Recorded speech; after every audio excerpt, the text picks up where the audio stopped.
to stay together forever. Fatu, I love you. I love you. I wrote to you from Africa, just about a year ago. Fatu, when you made my life worth living. But now you call me old and say I really turned you on. Fatu, why you wanna hurt me so? I really wanna hold you and squeeze you. Give you for my wife. Love you every day of my life. I really wanna hold you and squeeze you. Give you for my wife. Love you every day of my life. How can this be right when it feels so wrong? How can this be love when everything goes wrong? Must be a nightmare, but I'm trying to stay strong. Even though you're trying to leave, I'm still trying to hold on. Come back to me. Come back to me. Cause even though I am a man, I ain't too proud to beg. Even though I am a man, I ain't too proud to beg. I can't stand the man. Seeing you at these days. Every time it makes me a little bit crazy. When he calls me names, I fall into a fit. Fatu, why you wanna treat me so? I really wanna hold you and squeeze you. Give you for my wife. Love you every day of my life. I really wanna hold you and squeeze you. Give you for my wife. Love you every day of my life. How can this be right when it feels so wrong? How can this be love when everything goes wrong? Must be a nightmare, but I'm trying to stay strong. Even though you're trying to leave, I'm still trying to hold on. Come back to me. Come back to me. Cause even though I am a man, I ain't too proud to beg. Even though I am a man, I ain't too proud to beg. Come back to me. Come back to me. Come back to me. Come back to me. It's art. You must be the moon looking down on the stars. Cause any girl on TV can match your beauty. You gotta be a bad chick from out. You're so sexy. Like swings on the black. I'm hoping we can do time together. If love's a crime, let's do life without the road together. You put the age on love, so we're not together. Plus your friends got you looking for the exit. Got you trying to be, you know, the next man. Check pushing the next man whip in the next man crib. Every minute of your second, I just think about you. Praying I'm hoping that you gon' come back soon. Let this be right when it feels so wrong. How can this be love when everything goes wrong? Must be a nightmare, but I'm trying to stay strong. Even though you're trying to leave, I'm still trying to hold on. Come back to me. Come back to me. Cause even though I am a man, I ain't too proud to beg. Even though I am a man, I ain't too proud to beg.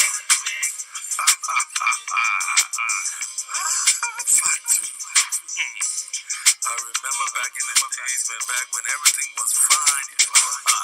Remember the time I told you I said I would even bathe you and drink your bath water? Well,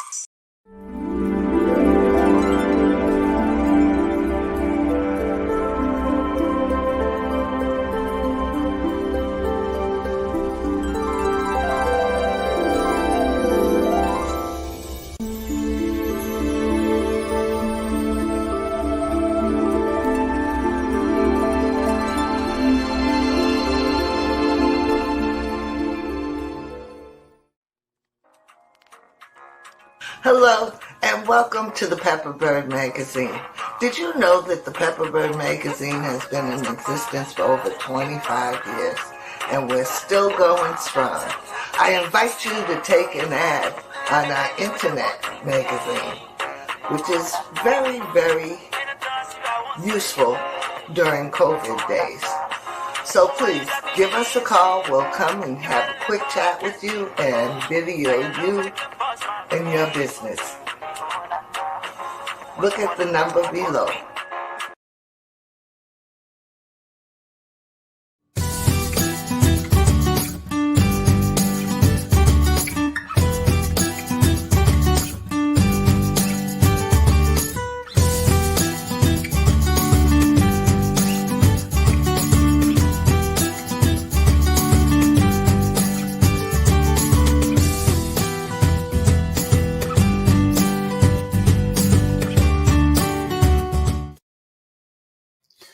morning, ladies and gentlemen, boys and girls, men and women. Welcome to Attorney Commander Galpohkpa Chesson Talk Show.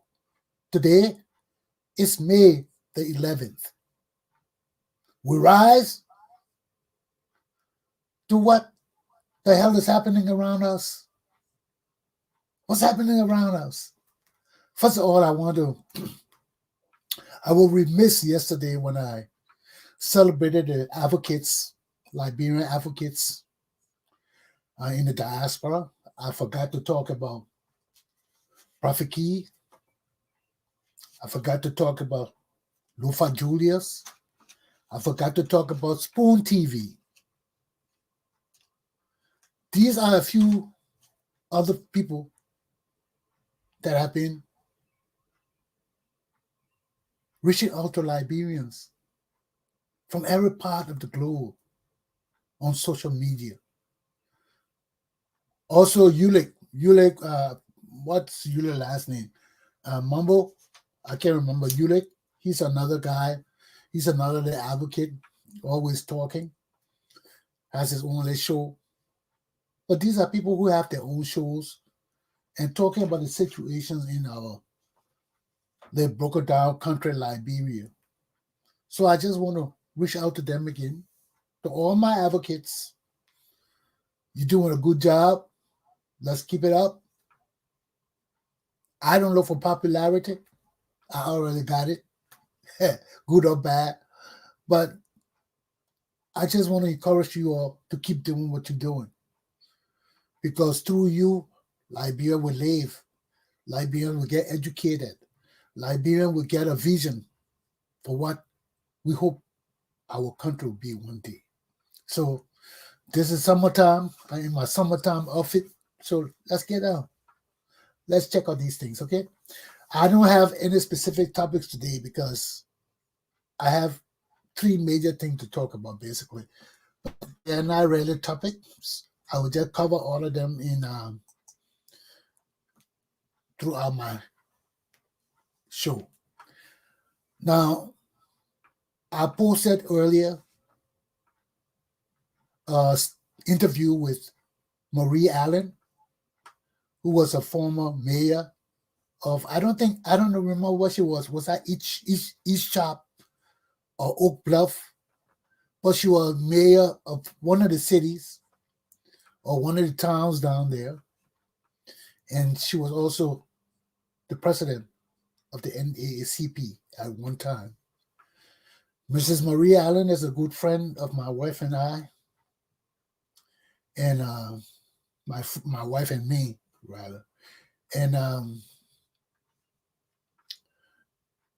she is a permanent resident on the Vineyard.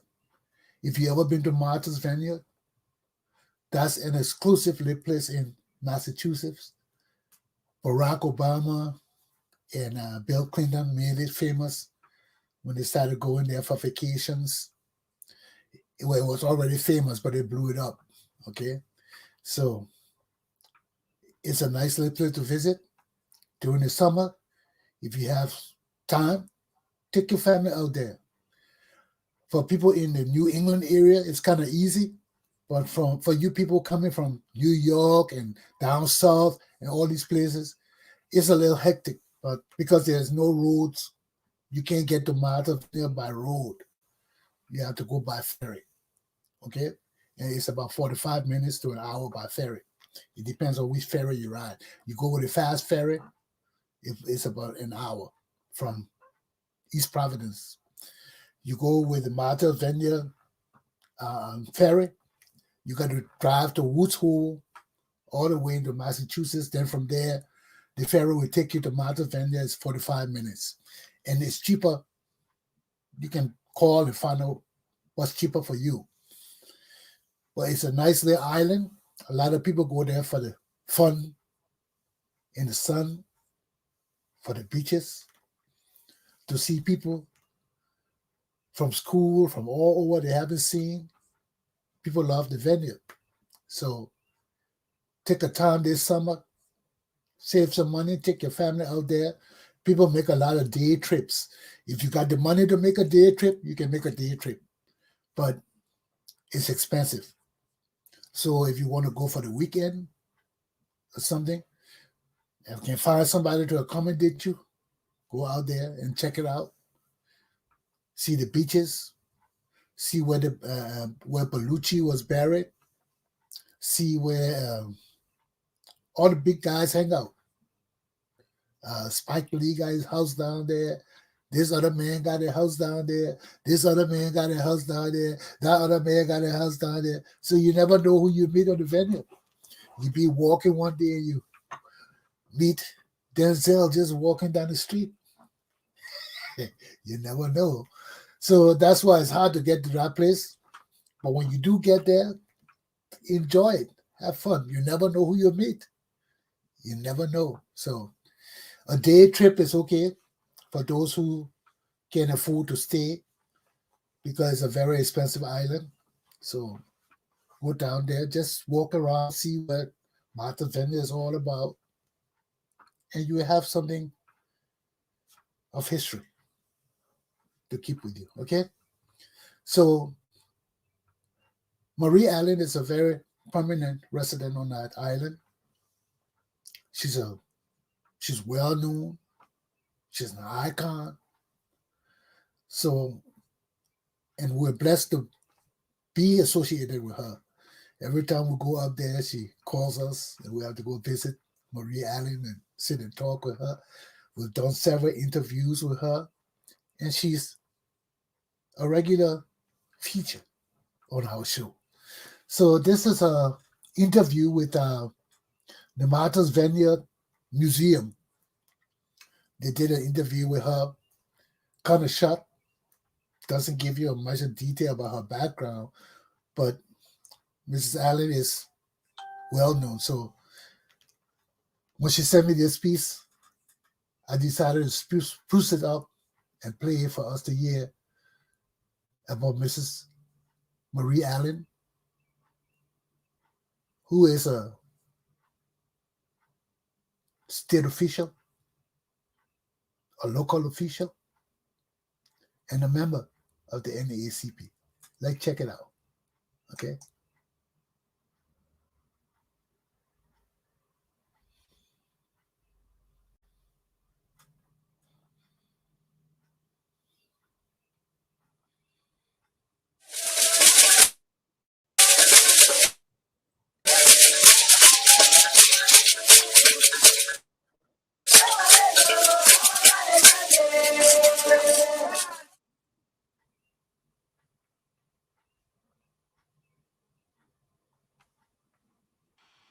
My mother was Mary Frances Redmond, and she was born in Keswick, Virginia, which is a little town about 6 miles outside of Charlottesville. She was one of, 8 children, and she was sent north to Massachusetts at a very young age, which was, during that time, I understand, it was sort of a normal thing for colored people, they were colored at that time, would send their children north to get an education because they were not able to get the benefits, a lot of benefits, in the 1920s in the South. She was sent when she was about 12 or 13 years old to live with a cousin in Boston. And she lived with them. This cousin was married to a man from Trinidad. And my mother lived with them while she went to school. And then those cousins sent her to Newburyport to work for a white family. I remember my mother saying that as young as she was, she had to do the cooking. She had to do the cleaning. And I remember her saying, I even had to answer the door. They didn't even, if somebody knocked on the door, I had to answer the door. She said I had to do everything. And it was there where she met my father, and they fell in love and got married. At that time, during the Depression and during those late 1920s, it was looked on as being fortunate to be able to work. I remember my mother, she always worked, and she always tried to always look her best. I was talking to a friend the other day who said, I remember your mother, and she always looked so nice. We didn't have much, we would do during the Depression, but she always, I remember she'd always put on, in those days, ladies wore rouge on their cheeks, and she would have a little lipstick, and just to go to the store, and the store was only less than a 5-minute walk from our house, and but I always remember her always looking her best, even though she didn't have much,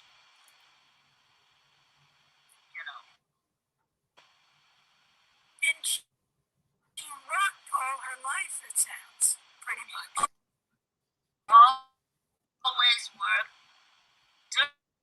During the early years, after I was born and my sisters were born, she was a housewife until my father and her were divorced when I was 10 years old.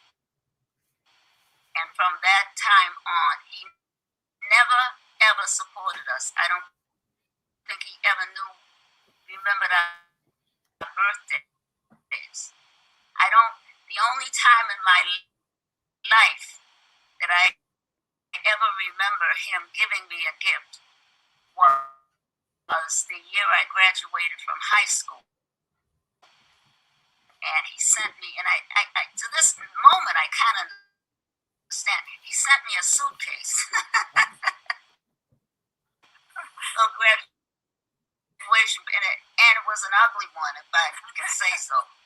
And I remember, too, when I was a lot older, and she was getting achy from standing up all day long.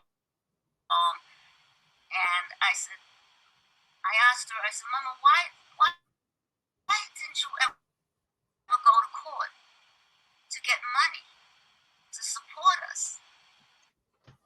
And that was almost a very impudent question at that time to ask my mother. And she quickly said, well, your father knows where you are, and if he wants to send money, he'll send it. He would send it.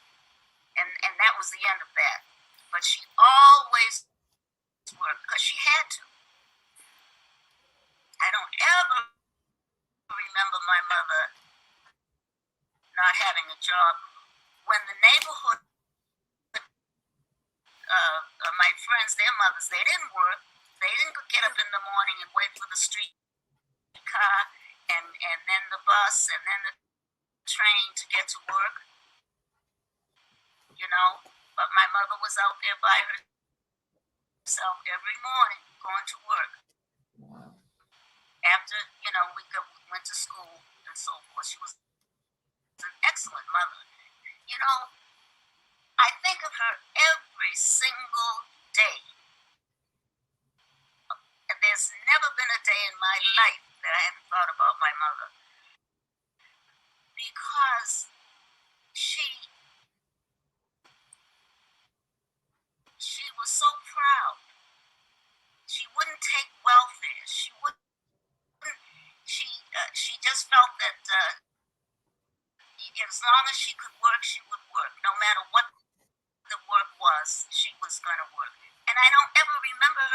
having a job. She worked in a laundry for over 30 years. And without any benefits, she worked 6.5 days, all those 30 years.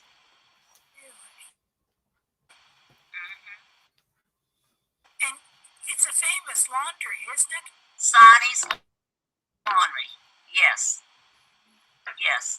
And I remember when my mother died, Mr. Sonny was there at the funeral, and my mother was very respected by the Sonny family. The owner and his sons and the whole family. She was never late. She never missed a day. My mother really set quite an example for us to be independent and not ask for anything but to work for what we wanted. And I think about that every day of my life. But she was a perfect mother in the sense of the word as a mother should be. She set an example for us.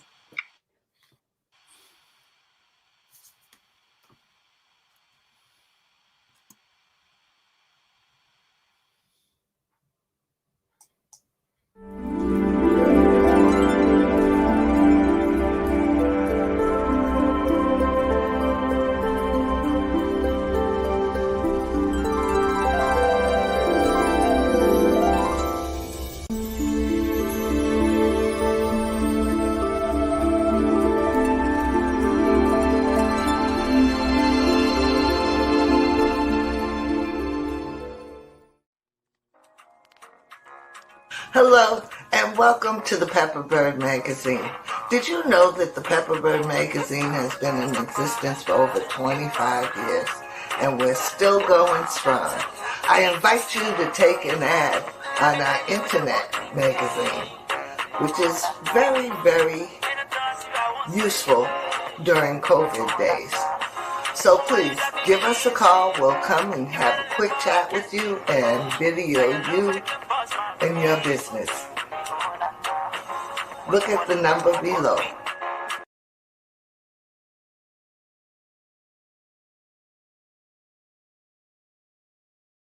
Well, it's good to be back again.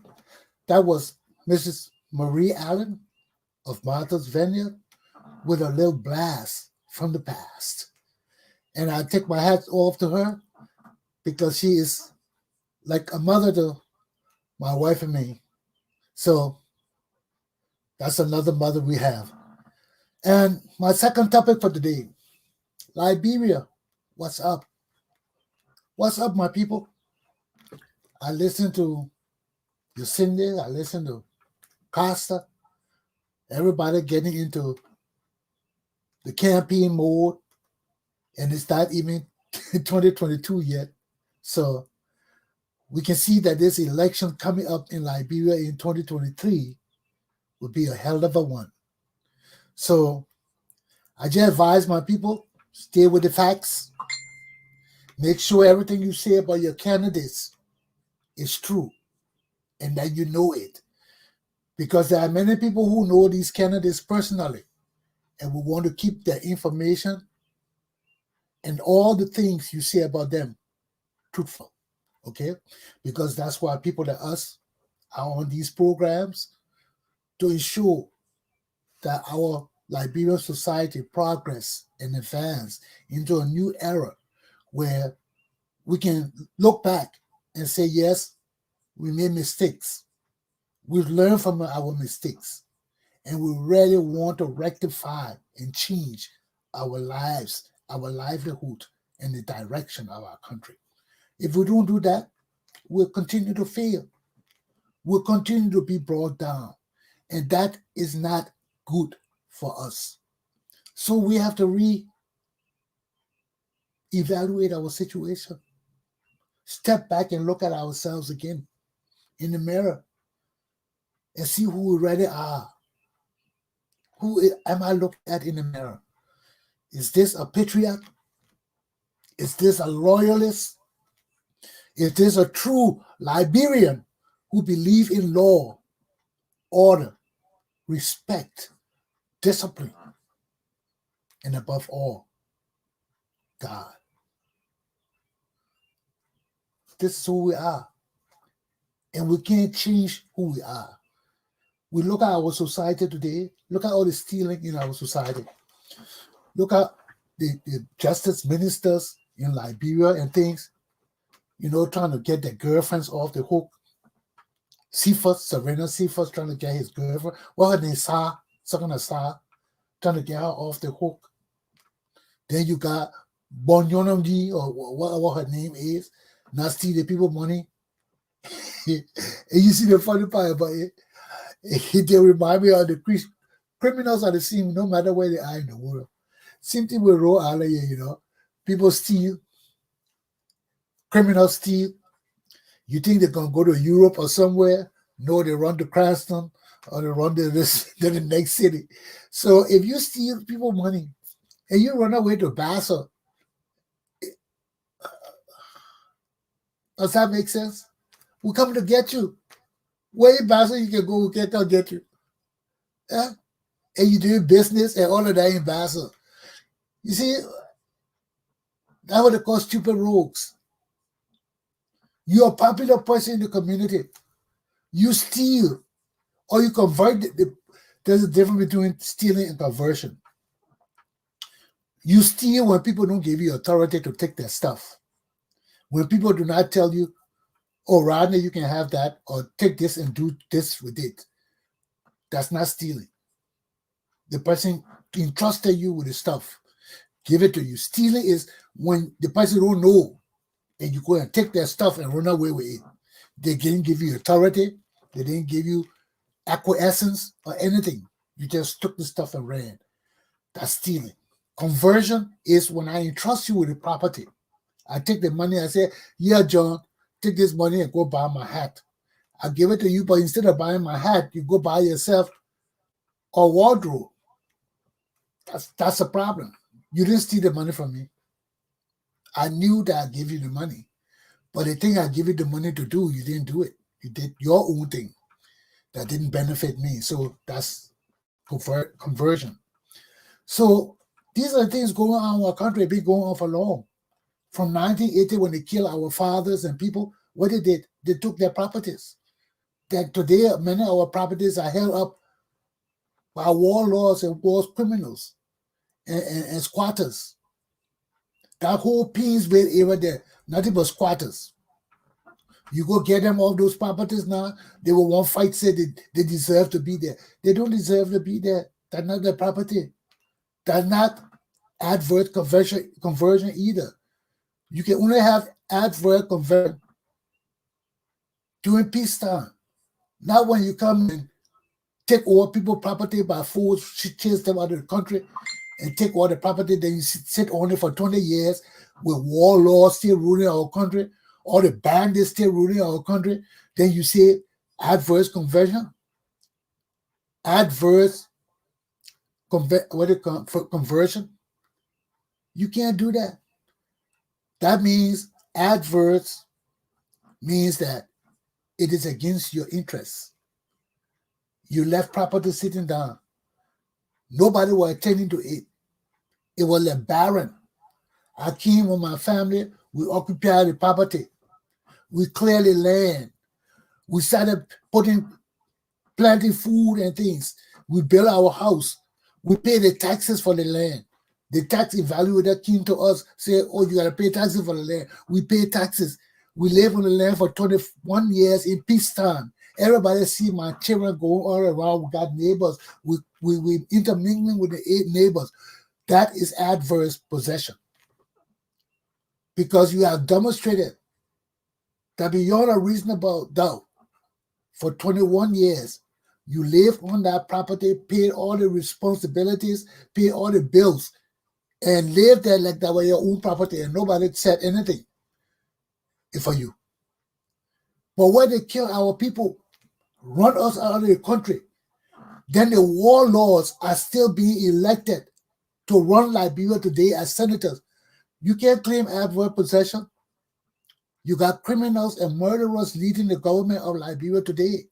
Unless we can get rid of Prince Jonesy, Edwin Snow, all these killers from 1980, nobody can claim adverse possession. That's why we need a land commission. Who got the oldest deed? Take the property. You clear the property. People got to take their property back. You're from up country. You got your property up country. You can't own property up country. Then you come to Monrovia and take people's property and say for you. No, that unjust enrichment. That's a law against that. You cannot have land, then you come take my land and deprive me of my land under conditions of violence and threat to my life that I had to flee. Then you sit there and you appoint warlords and all the killers to be government officials for 21 years and say you own my property. How you own my property? The same people that killed my pa and wanted to kill me in 1980 as the same people ruling the country today. How the hell you claim adverse possession when you got criminals leading our nation? So we're looking to another war. We are looking to some serious unrest when people start coming home. Because you can't take people's property, you get off the people's property and go back up country. Or we set up the land commission. You don't have the oldest deed, we'll break your house down. We'll break it down and clear the area and give it to the person with the oldest deed. Law and order must return to Liberia. And you can't just come sit on people's property after a war and claim it to be yours under adverse possession. That's stupidity. Just how the government officials are stupid in Liberia today is just how the laws are implemented with stupidity. Last word. Our country got to change. Henry Casa himself said it this morning. Our people got nothing but rogues. You can't trust Liberian people. Now your own relatives. You get them 5 cents, they will steal it and run away to Basel or Sino. We have a very distrusting, dishonest, untrustworthy, un-Christian, un-Muslim-like community. Everybody say the Christian, the Muslim, but when you check that out, they're the same 2 and 7, 6 and 4, 5 and 1. You know what I mean. Confusion. My lesson is done. So today I just came on to bring you all the community news and let you all know that we still got to look at our advocates and stand with them and direct them and guide them and help them to speak out and become more forceful in our community because we need more people speaking out. We've been in silence for too long, and you see what it has brought us. Nothing but corruption and petty criminals and useless rapists. So, to change our country, to change our society, we must change our vision, our outlook, our mentalities. Because stealing will not help us. Steal from steal does not make God laugh. It makes God mad. It doesn't make Lord God. Trust and don't pay will get you in jail on a Chesson. You trust and don't pay people, you've been front and put in jail. That's dishonesty. That way it starts. That way we breed the untrustworthiness in our society when we begin to teach our children those songs and our children begin to dance and sing them. They become reality to them. Why should I trust and pay? I've been singing trust and don't pay for years. Why? Am I deceitful to myself?